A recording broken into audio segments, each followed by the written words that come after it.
Boa tarde, senhores diretores, senhora diretora, senhor procurador-geral e senhor secretário-geral.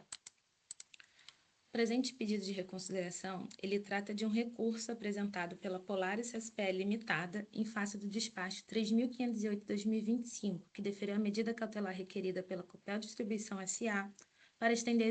exigência de garantia financeira prévia à celebração do CUJ pela Polaris. O pedido de acesso da Polaris, ele ocorreu no dia 19/5/2025, sendo que a Copel teve ciência do requerimento e das condições de acesso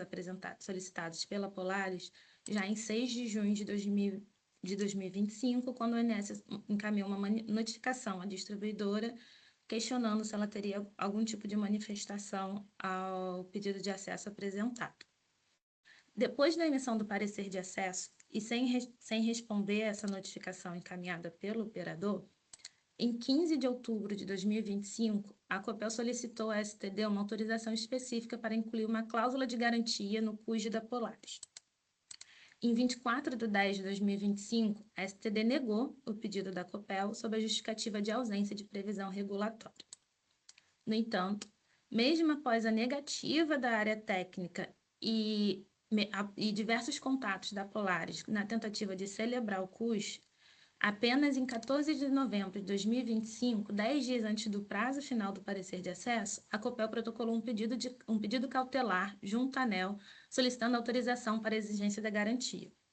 A cautelar foi deferida pela ANEEL em 25 de novembro de 2025,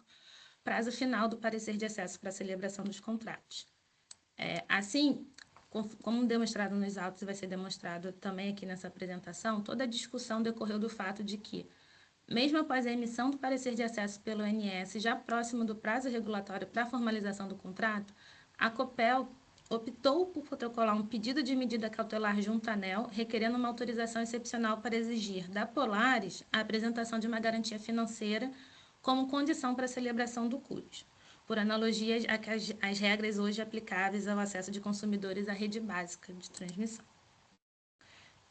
Nesse ponto, é importante lembrar que tanto a Lei 9.074 quanto a Resolução Normativa 1000 da ANEEL, elas garantem aos consumidores e aos demais usuários o livre acesso ao sistema de distribuição e de transmissão. E nenhum desses normativos vigentes hoje que regulam o acesso à rede de transmissão, eles prevêem a exigência de garantia prévia para a assinatura do CUJ. Pelo contrário, tanto nos termos das regras de transmissão quanto da Resolução 1000 pela ANEEL, após a emissão do parecer de acesso pelo ONS, a conexão em DIT, que é o caso da Polaris, ela vai depender apenas da celebração de um CCT com a transmissora responsável pelas instalações e de um CUJ com a distribuidora responsável pela área relativa ao acesso, sem que seja exigida a apresentação de qualquer garantia financeira para a celebração de qualquer um dos dois contratos.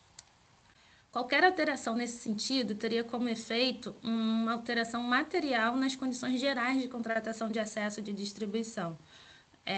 Sendo assim, por se tratar de uma norma de interesse geral, a gente entende que deveria ser, no mínimo, essa alteração ela deveria ser precedida de uma participação pública, de uma análise dos impactos regulatórios que essa alteração poderia causar. Além disso, esse novo entendimento, essa alteração, ela não poderia ser aplicada de forma individualizada em um único agente, dado seu caráter geral. Sendo assim, a concessão da cautelar à Copel, ela está impondo restrições de acesso exclusivamente a Polaris, enquanto outros consumidores em situações idênticas ou não da Polaris conseguem acessar, inclusive, esse mesmo ponto do sistema de distribuição sem qualquer tipo de ônus ou restrição. Dessa forma, decidir pela manutenção da cautelar concedida pela Polaris pela Copel, nos termos do despacho 3.508/2025, pode configurar uma ofensa direta, tanto ao princípio da legalidade, visto que não há previsão normativa para a exigência dessa garantia, quanto ao princípio da isonomia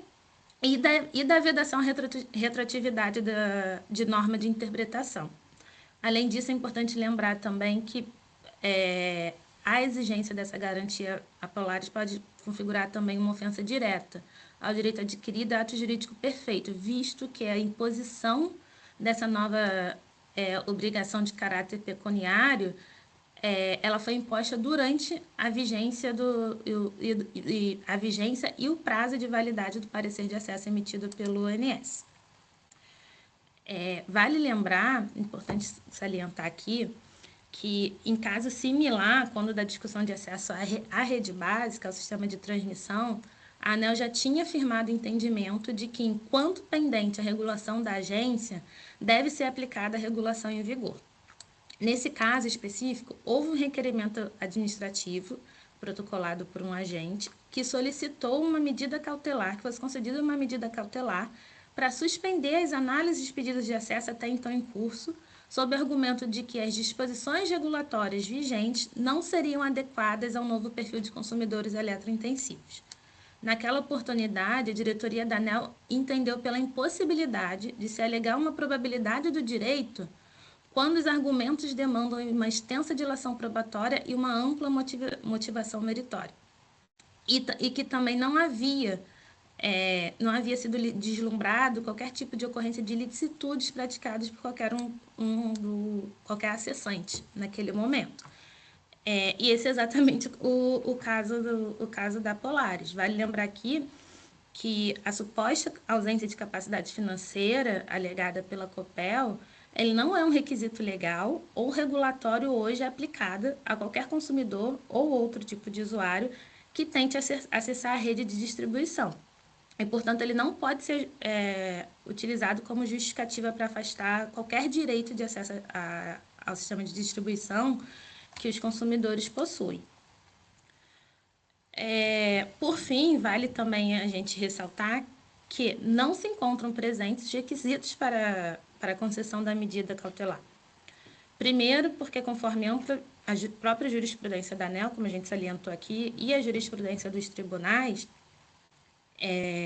entendem que a tutela provisória ela não pode ser deferida sem que se tenha um lastro suficiente da probabilidade daquele direito solicitado e, obviamente, do perigo da demora. Sendo assim,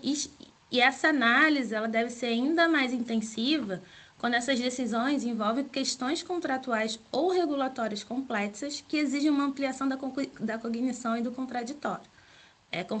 Vale lembrar aqui que, conforme a gente explicou mais cedo, a cautelar concedida, ela foi concedida sem que a Copel pudesse se manifestar e no final do prazo do parecer de acesso dela, no final do prazo do parecer de acesso. E além disso, no caso concreto, não há ausência de base normativa expressa. A ausência de base normativa expressa afasta por si só a probabilidade do direito, que é requisito indispensável à concessão da medida cautelar. Segundo, porque a manutenção dessa medida cautelar pode resultar numa irreversibilidade prática dos efeitos para a própria Polaris, uma vez que a exigência de garantia financeira não se encontra tipificada em nenhuma norma vigente. Trata-se, portanto, de uma obrigação criada casuisticamente com impacto econômico imediato capaz de comprometer a efetividade do direito de acesso assegurado, esvaziando e que vai esvaziar, na prática, os efeitos de eventual reforma posterior. Nesse sentido, nós solicitamos que o conhecimento e o provimento do presente pedido de reconsideração para reformar o despacho 3.508 de 2025, em razão dos vícios da ofensa aos princípios da legalidade, da isonomia, da vedação à retroatividade de nova interpretação e para afastar a exigência de apresentação de garantia financeira como condição de acesso da Polaris à rede de distribuição. Era o que a gente tinha no momento. Agradecemos a compreensão, o tempo de todos.